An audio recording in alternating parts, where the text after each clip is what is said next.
Case किया है तो मैंने भी बहुत नब्ज देखी है एज ए डॉक्टर और एज ए पॉलिटिशियंस। मैं भी जनता की थोड़ी बहुत नब्ज समझता हूँ।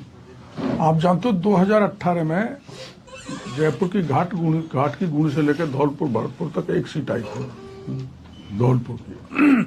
बाकी 27 पे हम हारे थे।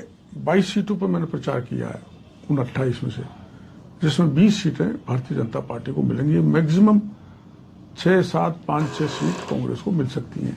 जब इतना चित्र पूर्वी राजस्थान का बदल रहा है तो पूरे राजस्थान की जो स्थिति है वो बीजेपी को 130 प्लस पर पहुंचाएगी, ये मैं बड़ा विश्वास के साथ हूँ।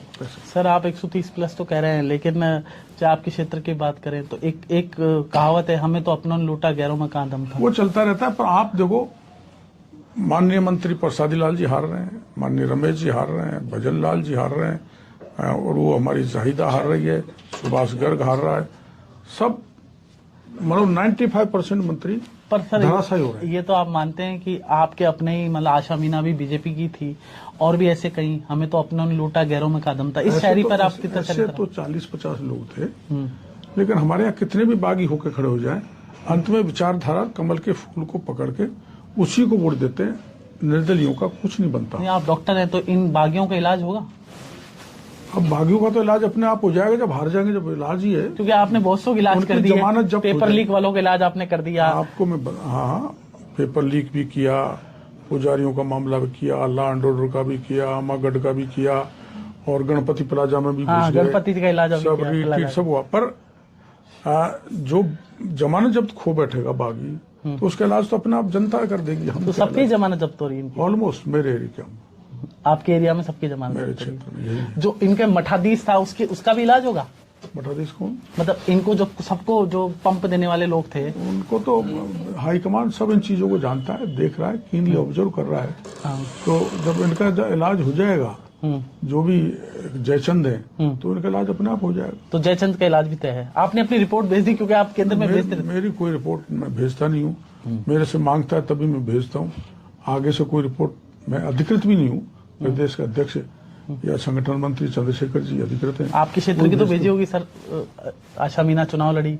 नहीं, वो तो उसको बहुत कहा गया केंद्रीय नेतृत्व के बड़े बड़े लोगों द्वारा, लेकिन वो नहीं बैठी क्योंकि उनके पीछे बड़ी फोर्सेज थी। फोर्स कौन सी बड़ी? अब वो नाम बताना ठीक वो फोर्स थी या कोई और फोर्स? वो फोर्स तो हो ही नहीं सकती, लेकिन वो सब थी जिनके खिलाफ मैं 5 साल तक लड़ा हूँ। भ्रष्टाचार, पेपर लीक, और वो अपना जो जितने भी लॉ एंड ऑर्डर की स्थिति पर मैं 5 साल तक सरकार को एक्सपोज करता रहा हूँ, वो सारी ताकतें। तो आपको लगता है कि आशा मीना को पैसे से भी मदद की गई? हर तरह से, ऐसा कोई चीज नहीं है जो जिससे उनको मदद नहीं की गई। ब्यूरोक्रेसी ने मदद की, पॉलिटिशियंस ने की, पैसे वालों ने की। होता है राजनीति में। जब मैंने अशोक गहलोत को एक्सपोज किया, इनके परिवार में भ्रष्टाचार है, जब मैंने कहा सेक्रेटरीट में भी पैसा है, गणपति प्लाजा की तय में भी पैसा है, और जब पुजारियों को जलाया गया, नंगा नाच किया, तब भी मैं था, पेपर लीक में सब में था, तो स्वाभाविक है क्यों मेरे को बख्शेंगे।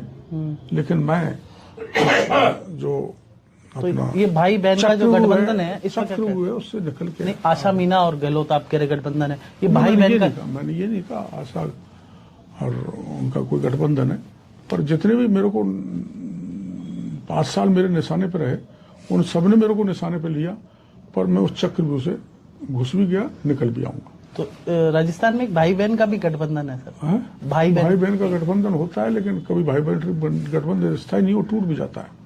आजकल भाई फर्जी बहन बना के क्या क्या करते हैं आप जानते हो।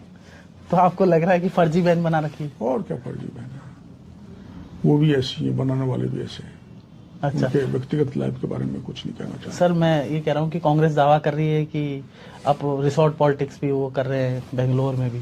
हाँ, ये तैयारी गहलोत साहब ने कर ली है। उनको गलतफहमी है, अति विश्वास है, और कॉन्फ्रेंस में जो गवर्नर से भी मिल आए और कह आए कि मेरा राज आ रहा है, तो वो इसके आदी रहे हैं रिसोर्ट पॉलिटिक्स के। जैसल की होटल में ले गए, फेयरमाउंट में ले गए, ट्री हाउस में ले गए जयपुर के में, और अब 2 बड़े रिसोर्ट बेंगलोर में बुक कराए, वहां ले जा रहे हैं। ले जाने दो।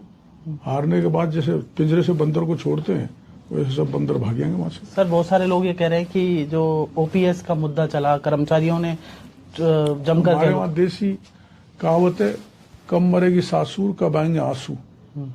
ओपीएस ऐसा है, कब लागू होगा कुछ नहीं है भविष्य में। तो इसलिए जितनी भी रेवड़ियां बांटी चुनाव के नजदीक गहलोत साहब ने, जनता ये कह रही थी हमारे इलाके में कि ये शुरू में क्यों नहीं दिया, अब चुनाव के टाइम पे इसलिए देर एक वोट ले लें तो इनके झांसे में राजस्थान की जनता नहीं आएगी। मेरे को पूरा भरोसा है। सर आपका दावा है कि आपकी सरकार बनने जा रही है, जैसा कि आपने कहा कि सरकार बनने जा रही है, हम तो सर्वे कर रहे हैं, कौन नकार सकता है? आपका दावा है तो सर क्या जो मुद्दे आपने पहले उठाए, युवाओं का बेरोजगारी का मुद्दा उठाया, खुद प्रधानमंत्री जी कह रहे हैं कि पेपर लीक जिसने भी किया है उनको पाताल से निकाल के जेल के सीकचों में भेज देंगे।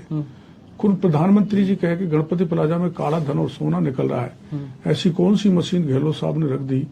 ये वो तो सोना नहीं है जो आलू से बनता है, ये असली सोना काला धन और अधिकारियों का और नेताओं का है जो 5 साल तक राजस्थान को लूटा है। देश के प्रधानमंत्री कह रहे हैं। नहीं, वो तो प्रधानमंत्री को पनौती कह रहे हैं राहुल गांधी। तो वो उनका ओछापन है, कभी नाले का कीड़ा कहते हैं, कभी मौत का सौदागर कहते हैं। उनके स्वभाव में है कि देश के प्रतिष्ठावान प्रधानमंत्री को अब्यूज करना उनकी आदत में पड़ गया है। सर आपके समर्थक ये जानना चाहते हैं कि करोड़ीलाल मीणा क्या सत्ता में आने के बाद भी वही रहेंगे, धरातल पे रहेंगे, लोगों की आवाज उठाते रहेंगे क्या? हमारे यहाँ कोई व्यक्ति का समर्थन नहीं होता।